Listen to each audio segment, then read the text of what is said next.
My first question to you, when I started watching the picture and looking at you, who you are, and my question was, how did she have the nerve to do that?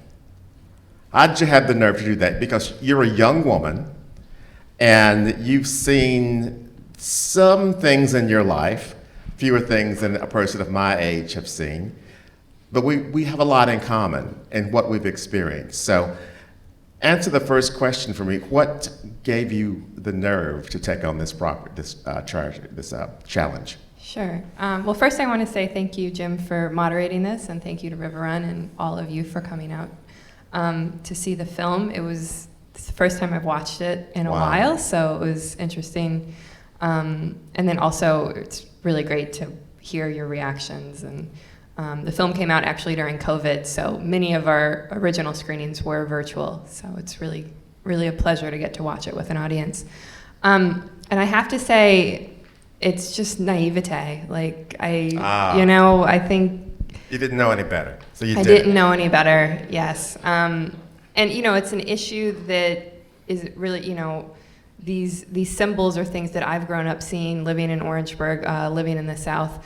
And when this came up, it seemed like an opportunity to try and explore outside of the bubble that I grew up in. And I tried to approach it aware of my own bias, and then trying, how can I be as open-minded about an issue like this? Because I really did genuinely want to try and understand. I would say, unfortunately, most of my preconceived notions were confirmed. But once you jump into a project, at least for me, I'm committed. And so I really had no sense that this was going to be over 3 years. Yeah. And who would be willing to speak, and so it just kind of unfolded. But ultimately, it was just very naive. So for the issue of full disclosure, you said you had your own bias. So what biases were you lugging along with you when you started the project? Sure. So I grew up, as you all know, in Orangeburg. My parents are actually Yankees, and so they really didn't super understand the world that they were moving into. Not unlike the owners of the creamery. Right, exactly. But I would say my parents were far more progressive than the owners of the creamery, and so they really raised me in a very open and loving environment in which, I was one of the few white kids in the public schools. My parents never, ever considered putting me in the private schools. And so, people like Buzz I knew existed in the community, but I had never really interacted with them. And so I did kind of want to be like, okay, try and step back from all of the things you've been told and grown up believing, and really try and unpack why would somebody believe so strongly in this symbol that to me is hate. Didn't you have any white Southern friends? Yes, of course. Of course. So nobody took you to the side and say, baby, maybe you shouldn't take this on. Have a second thought.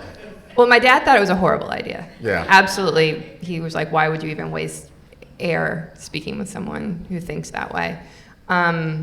But I also think we are seeing, especially with the 2016 election, this reemergence of people professing these views. They're not in the shadows anymore. And so for me, it was, how can I confront those sorts of opinions? I can't pretend like they don't exist. As a white person, maybe he'll be comfortable speaking to me. And I do think that played into it. I think as a young white woman, I was able, Buzz was, who is this girl that wants to talk to me? Yeah. Oh, she's interested in hearing what I think. And I think I was able to use that to get him to be open. I'll also say, I think Buzz just wanted to talk, to be honest. Yeah. Because he believes in what he's saying, and he likes hearing it. He's in his own little echo chamber. Right, and he also, especially before we started filming, the Sons of Confederate Veterans have traditionally said no comment on issues, and he was feeling like they were getting painted into a box that he didn't like. So that was an opportunity for you to get some comment from this group that has normally been closed off. Exactly. When you started your conversations, how did you evolve? Because you're hearing from these individuals, you're getting this feedback that you may or may not have knew was out there. You may have suspected it, but you didn't really understand. How did you change over that period? I'm not sure. I don't know if I changed. I think realizing how, we like to think that this is an older perspective that's going to grow out. And I think that was sadly disproved. Over the course of filming, they were actually getting more members, younger members. And when the film came out, we actually did a screening with them, and the room was packed. It was overwhelming. It was overwhelming how many people are in this organization. And the sense of power that they still have. I think I went into it thinking that this was a smaller population, group, more fringe. And I think that's not the case, unfortunately. At what point did the hair start standing up on the back of your neck? The first time we walked into that building, it was, they just, you see in the film, there's just Confederate memorabilia everywhere. And they're just, they're really bold. And, Buzz had a way, not that I ever felt unsafe, but he had a way of always kind of turning the screwdriver of remember you told me you were going to give me a fair shot, you know, and consistently reminding me of that. And that was always my intention. So I think you accomplished that. I really do. Yeah, but knowing that there was that little bit of pressure was, it creates a vibe. It definitely does. During the period that you were talking to people, were you getting any sort of feedback from members from both sides about what you were doing there and what you were hoping to accomplish? Were people giving you ideas about their feelings on the flag and the community that you took into consideration? Sure. For the most part, we kept this pretty quiet during the production. We really didn't want to have any sort of impact on the unfolding events. And because we were filming with so many different perspectives, one of the things that we were really clear about is that everything that was said to us until the film came out wasn't going to go anywhere. And so I think everyone actually did a good job respecting that. There wasn't a lot of push that you need to show this perspective or you need to show that perspective. It was more, awareness that we were there to document what was unfolding, that we were trying to talk to as many people that were willing to speak with us. After the film came out, I've had more feedback from the community, but definitely during it was pretty quiet.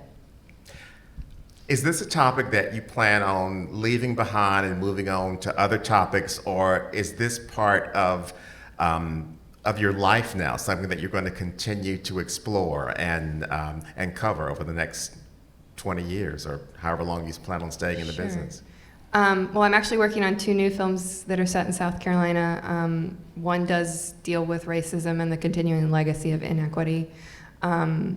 So I think it's probably going to be a topic that I continue to come back to, just because I think it's so important that we continue to shed light on these sorts of issues and find. One of the things that stood out to me is that this is such a it's an ice cream shop, and it's just so ironic that you could have a story like this at something that's supposed to be so light. And so trying to find new ways to look at how the fabric of inequity has been built into our society and continues to exist. So I think it's probably going to be a continuing topic for me. Well done, Emily Harrold. I'm going to turn the mic over, and I'll bring the mic to you if you have questions. But on a personal note, I look at someone like you, a young woman, and I think there's our hope. Because I have mothers and fathers who are still giving birth, and they're raising daughters who are going to law school, and they are asking questions and they're challenging, and I thank you. for providing help. Questions? I can talk about another thing. Go ahead. What was the point that got you to say, okay, I'm going to make a movie about this? What were you doing at the time, and what actual event said, okay, I'm going to do this? Sure. So that first, we called it the showdown, but the first back and forth at the very beginning of the film, when the Sons of Confederate Veterans show up to guard the flagpole once Tommy's announced that he was going to remove the flag, that happened in November of 2016 and got pretty big statewide coverage. And at that point, I started thinking about it, and then reached out a few months later, and then surprisingly, buzz got back. Like I had known that I could probably tell the story from Tommy's perspective, and sort of on a whim, reached out to the Sons of Confederate Veterans, which I didn't even really know how to do. So it was like multiple phone calls and messages into an ether that I didn't know if anyone would respond. And I got a call back from Buzz, and he was willing to speak. And so at that point, I was like, oh, okay, this is going to happen. And then, over the years, as everything continued to unfold, it sort of all started to come together. I have two questions, if you don't mind. First of all, when Buzz reads that document, I don't know if it was actually the South Carolina Constitution or what the document was, It's the Articles of Succession. of succession. Yeah. Secession. Had he ever read it before? I'm not sure.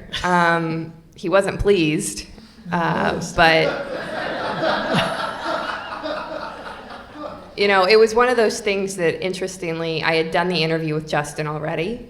And so Justin had kind of piqued my interest, and I had talked to a colleague, and she had said, you have this opportunity to really confront him with the actual documents that say where all of this came from, and how can you not do that? And so, I was super nervous. We had gone through, I was everything that I could possibly think of, because Buzz might be done with me after we do this. And I told him in advance, I was like, we're gonna look at these. And he was, the one thing I'll have to say is throughout this entire process, he continued to stay in touch, rather than just completely shut down. But it was to me, it was really revealing, and it was probably the most nervous I've ever been filming something.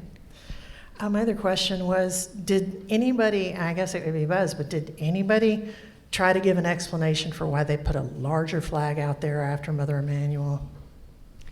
Buzz is the main person that made that choice. He's actually in charge of that. That is his responsibility. So anything that happens at that corner is his decision. And it was, genuinely, he felt like all the attention was turning to the flag, and for him it wasn't about the flag, and he was going to make a statement. And that was his statement. Next person, yes.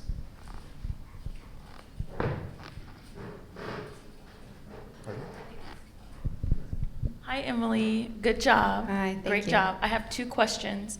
My first question is, in the duration when you were doing the film, we know that you said it's a pretty big alliance, this group, but did you see any wheels start turning, maybe this is wrong, maybe this is injustice? Did you see any of that at all?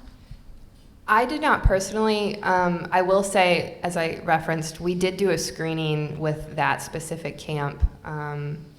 Probably maybe the second most nervous I've ever been. And they told me that it was the best attended event in the 30 plus years of their history that they came out to see. And I can only hope, because the thing that really struck me is that I was able to bring this film that most of them probably never would have watched, and it had perspectives in there that they never interact with. So being able to bring in Justin's voice and watch this group of 50 plus older white men listen to what he had to say, I can only hope that it would make them start thinking and rethinking. It was an interesting response. Some people were really upset. But there was a good collection of people that were, that were like, we enjoyed it. We thought it was fair. Buzz is what he'd often say is, there are parts I really don't like. But he's watched it multiple times. So His wheels are turning. I hope so. Yeah, and if not his, I would hope that maybe how can it not? And again, I know I'm seeing it from one perspective, but that's my hope. And then my second question was, what's your fuel and your passion to continue researching these issues and making films about these issues? Did you have like a close friend that you saw injustice done to, or what's your passion for it?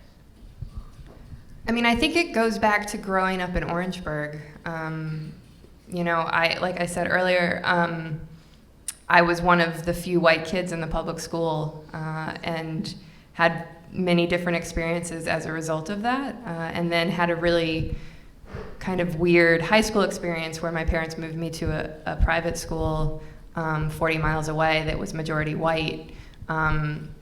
And so it was like a privilege flip, And so I feel like I've lived in these different worlds and seen how it affects people and community and opportunity. And for me, I'm aware of my privilege. I've been really blessed that I've been able to go to art school. I've gotten to become a documentary filmmaker. And so you go back to your roots, I think, with the things that inspire and motivate you. And for me, it's just been these stories. I think, as probably we all feel, we love our home and the South is our home, but there are a lot of things that we still need to work through and deal with. And so for me, the way I deal with it is through making documentaries. I'm not sure if this is something that you would have followed, but did not North Carolina also pass a statute requiring municipalities to get state permission to remove Confederate monuments? I'm not 100% sure. In South Carolina, it's called the Heritage Act, and it passed in, I think, 2000. I would assume so. There might be other people in the audience that would know. I don't think South Carolina was alone in coming up with that sort of response, because, as we all know, getting these statues and symbols removed is very difficult. So I would assume that North Carolina has something like that, but I don't know for sure. And one last question. It didn't seem, particularly in the BLM, post-BLM segment of the film, that there was white representation in addressing the flag. Did you see any change in the community? Did any churches or other community leaders come out on this issue?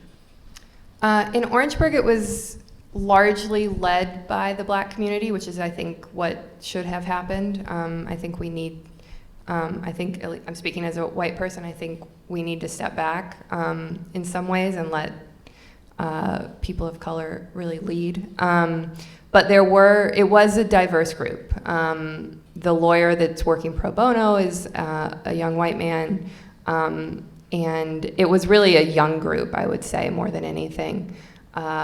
They have a really vibrant Facebook group in Orangeburg and are working still kind of behind the scenes to try and figure out what to do with the statue and the flag.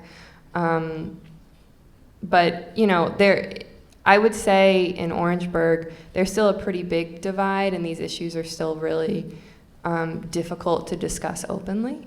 And I do think that goes back to the schools. The schools are still very, very segregated. Other question. One moment. Are you Kate Mawhinney? Yes. Kate Mawhinney, attorney, educator, another one of my sheroes in this town, who probably knows a lot more about civil rights issues than she's let know. Just saying. And question.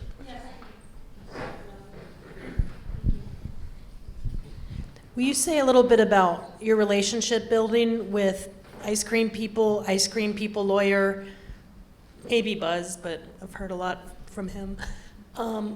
Just the relationship building before you actually busted out the camera. Sure.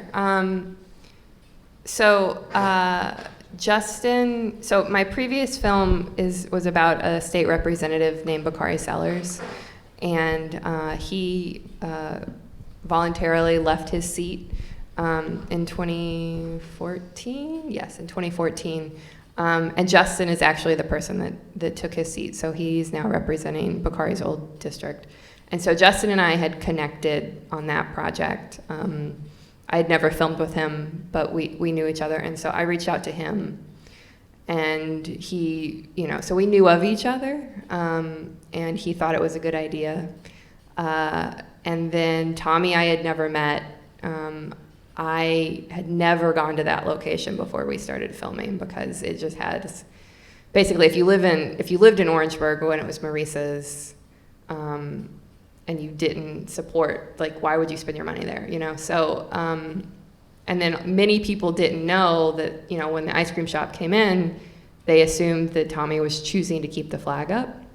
And so I had just never gone. And so I reached out, and it was in the midst of one of the big news explosions, and so they were getting all kinds of phone calls, and not really getting back to me, to be honest. And so we were in town, and I just showed up and was like, Tommy, I'm the filmmaker that's been reaching out. Would you be okay with? And he was like, okay, sure. And so we started filming that afternoon. I think at that point he thought he had dealt with a lot of local journalists who would show up for an afternoon, do their story, and then that was it. And so I think he probably thought that was my deal too. But over time we kind of developed a relationship, and he often would actually call me before he'd call Justin. So I would hear the update or the outburst or whatever happened. And it's a testament to how much people trusted us on this project, because they did really, really let us in. And it was also really interesting because I was being let in to both sides of this at the same time. And so I'd have to remember to flip off okay, this is the ice cream story, and this is what they're sharing, and then, okay, let me remember not to say anything about what they have said to the Sons of Confederate Veterans side. So that was a little bit of a complication, but it was also a privilege, I have to say. So I've got a couple questions. The first one is, has Tommy sold the location? And if not, would he be open to selling 2 feet of it to put up a really big Black Lives Matter flag? He has not sold the location, unfortunately. They had some interest from Starbucks, actually, right before the pandemic, and then that sadly evaporated. They do have a renter in as of 6 months ago that's doing a soda shop. Not super sure if that's going to last. I would imagine, yes, that he would be willing to sell a couple feet. Were there any voices that you wished you could have in your film but refused to talk with you?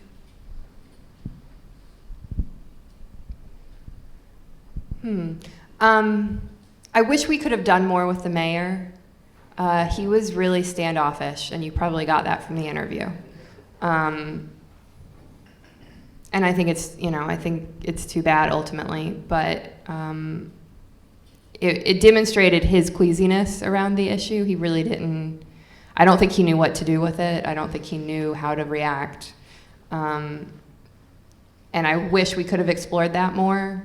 But ultimately, we got I think an hour and a half with him, and that was it. Great question, Joe.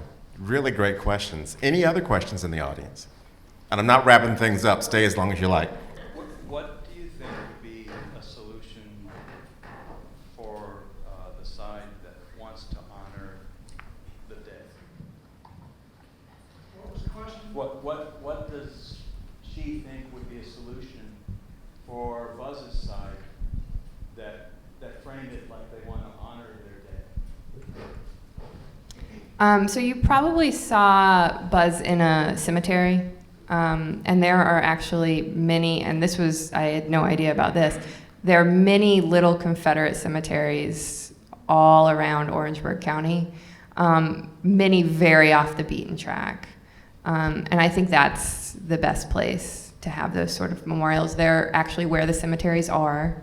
They're not, I mean, he even says in the film, he's like, he wants these things front and center to just be an FU, basically, to people that disagree with him. And so I think if they really intentionally want to honor their ancestors and this history, then do it at the cemeteries that are not front and center, that are actually where these people are buried. My thought as I was watching was, if I had a criticism of the movie, it would be that there were the only people supporting the flag were very extreme, and that there could have been people who were less extreme and not hateful quoted or shown in the movie. Were there no people like that to include? So we did try and sprinkle in man on the streets throughout the film. And I would say those are probably representational of how people feel, the ones that were willing to speak to us, of course, because I think the people that are maybe less extreme are probably more private in those perspectives, and so they may not be willing to say so on camera. But that was the purpose of trying to do these kind of man on the street interviews, and we spent quite a bit of time doing that. They take a lot of time, actually, because you have to find people that are willing to speak with you. And you know, we really did want to kind of, we realized we were in these distinct groups that felt really strongly about this issue. But yes, how does the average person living in this town feel? And so those were the views that we were able to get. I would say it was pretty, like you could pretty quickly, people would say they supported the flag or they did not. There did not seem to be a lot of in-between perspective on it. Again, of the people that were willing to speak with us. Well, and I ask, having come from outside of the South, you hear arguments that having, particularly the flag, not necessarily the statues, but the flag, that there are non-racist reasons for having it, but you don't see any people that don't combine those feelings. Yeah, and it's, you know, it's hard to you know, answer that with one, because everyone has their own gradations on how they feel. I would say that this Confederate flag, the one that we know as the Confederate flag, is the Confederate battle flag, and it was it's the one that has developed sort of the animosity and the connection to hate that we all understand. Is not actually the official Confederate flag. There were different versions of the official Confederate flag, and so one of the things, we didn't include it in the film, but one of the things that Tommy and Debbie had suggested, if you want to honor but you don't want to perpetuate this symbolism of hatred, is to change it to a different Confederate flag. And Buzz and the SCV were not willing to do that. And so to me, that kind of is another implicit statement of the statement they wanted to make. I thought you did a really nice job showing Tommy's changing idea of what the flag meant. You know, from just being, oh, it means, you know, I'm a rebel against the ideas and I drag race and such, and then to him seeing what it actually meant. I thought that was really an important part and really much more of an impact than if he hadn't had the previous use. So I thought, you know, not really a question, I just thought that was a really wonderful point to make. Thank you. Yeah, that was really important to us because he did go through a change, and you know, you want to see how people can change on issues like this. So I appreciate you sharing that. Thank you for showing all the ice cream too. Well, since Kate mentioned, question. It's time for ice cream. But sir, let me give you this mic. Thank you, sir. So, kind of based off the question asked about like the honor the dead section, do you think the same about like the monuments, like where they should be placed? Like, what is your opinion on where they should go? Like, should they be destroyed or should they? I'm just curious because like I think like there's a way to put it somewhere, but still like know the history about like this was inherently wrong. But like, your opinion. Sure.